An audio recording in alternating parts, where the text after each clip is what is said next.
say. I do my own thing, I do my own thing. I go my own way, don't care what you say. I do my own thing, I do my own thing. I go my own way, don't care what you say. Okay. Sacha, hey man, thank you for being here at Swiss Resort with us. Myself and Waterski Nation are doing the video series called The Ultimate Skier.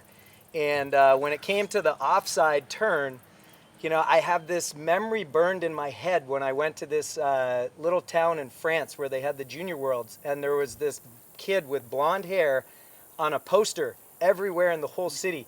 And it was this big offside turn.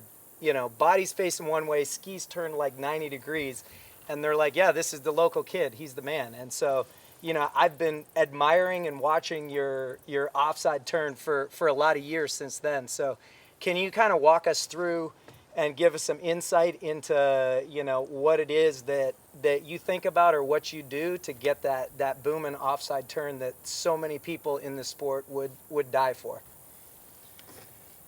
I don't really know what I do. I'm just to get my offside good. To turn it well, I try to do the work before the buoy. Okay. So if I can get my width and my speed, I know it's gonna work. Okay. But technically, I don't know. It's I'm a snow skier, so I try to do the same as snow skiing, more with the knees. So are you thinking more about how you move your body across the ball versus like coming in and trying to make the ski turn? Or like how far, when you say you do the work before the ball, like how far before the ball are you trying to attack across it? As soon as I change edge, yeah. Yeah. So you're letting everything move out and then you're letting the body. Yeah, I try to come back as early as I can. Okay.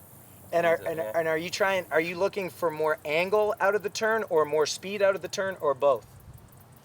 Both. Okay. Yeah. So one trumps the other, or no? In other words, if it's like, would you rather have a little less angle and more speed, or would you rather have more angle and less speed? Which one do you think is like more important? For me, angle means speed, so yeah, I'm trying to put as much angle as I can. Okay. Yeah. Okay. And Awesome. Yeah, as soon as I touch the line.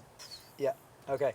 And so, because that's such a strength of yours, that offside is the ski set up. So are you setting your ski up to turn more on 135, or is 135 like your gift, and so you're detuning 135 and maybe focusing more on 246 because you can do whatever on 135? Like what's your ski setup more directed towards? I'm more detuning it. Yeah. Yep. Because if I put if I try to put the best fin settings for my offside, the tail is sliding too much. I blow the tail easily. Okay. So I'm trying to calm it down. But I've been on the same setting since I'm yeah. a kid. You don't mess with your fin too much. No, not the fin, no. Yeah. Okay. That's awesome. And so when you're walk us through this. So you're in a tournament, you're running 35 off, 38, 39. Like how does the line and the approach across the ball change as the rope gets shorter? So are you hunting for a straighter line across the lake as the rope gets shorter, or is it just kind of you move at whatever line that you're able to for that turn? No, I'm skiing the same 32, 35 till 41. Same intensity. Yeah, full attack all along. Yeah. But the difference is as the rope gets shorter, the line before the buoy is not the same. So right. I go more straight, and that's why sometimes I'm narrow on 135. So but the line after the buoy is always the same. Yeah, max. But the approach gets straighter as the rope gets shorter because obviously you're getting there faster and quicker and everything. Okay, that's cool. That's cool. And so, are you doing anything? Because a lot of people, when they come to the ski school, they comment on where everybody's vision is in their turn. Vision is like a big, hot, subject. Do you where are your eyes when you're like maybe before the ball, you know, when you say yes, now's the time I'm going, when you attack, and then when you put your hand on the handle, what are your eyes doing?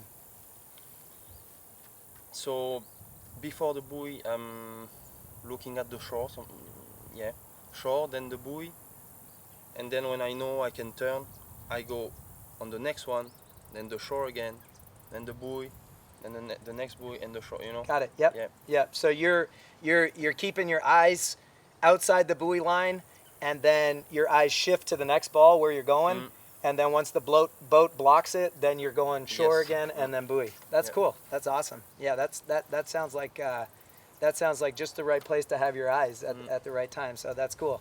Can you give me your highlight for 2019? Like what was the moment you were most proud of in 2019? He was yeah, he was maybe at Traverse Grand Prix. I was last of the dock, big tailwind, and I only needed to run the pass. So everybody was taking 10-7 headwind, and I said to my friend Thibaut, you know, you didn't run it tailwind, but I'm gonna do it because if I don't, I'm cheating. So yeah, I did tailwind, and I was really happy with that. And you're in it. Yeah. Awesome. Yeah. That's and, cool. No, it was a good year. Yeah. Yeah.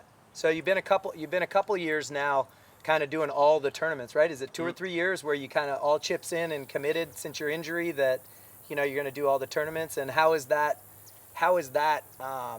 you know, kind of helped you grow as a pro skier? Because like in the last 3 years, dude, every time I look at the results, your name's like right in there at the top. So is it the experience? Is it something you learned in your skiing, or what is it that is kind of propelled you from where you were to being like one of those guys that's right up there in the top 5 every time? Yeah, I think tournament is the best to improve. Yeah. So yeah, this year I've done maybe I think I missed only one pro tournament. But yeah, I mean that's what I do right now. So I have to do all the tournaments. Yeah. So you're learning the most about your skiing from skiing in tournaments, just sort of the feedback you get and all the situations you get? Yeah, the only problem is when you have a lot of tournaments every weekend, you don't really practice. Yeah. And at the end of when you do 5 or 6 tournaments in a row, you don't really know where you are. Yeah. Because you ski just to get in the final, you know. Right. So Strategize. yeah. Yeah. But yeah, part of the game. Yeah. Yeah. Excellent. Okay, so you know this series is called The Ultimate Skier, and I don't think there's any slalom skier on the planet that's not going to say that Andy Mappel's, you know, the ultimate skier. So can you tell us, I know you're young and you probably didn't ski against him, but can you tell us sort of how he's impacted you, either growing up watching videos of him, or maybe he coached you or helped you at some point in your career? Can you kind of give us an insight what Andy means to you? Yeah, I never had the chance to ski with him, but I watched a lot of videos, and yeah, for me it was the way I see slalom skiing. That was the best technique, like full angle at the gate, low on your legs. Yeah. And I love that. That was perfect best time, so it was not the same, but yeah, for me, I'm lucky. He's not skiing against me. Yeah. You're not the first one to say that. So. Yeah. Yeah. That's awesome. Well, thanks a lot for being here, Sacha.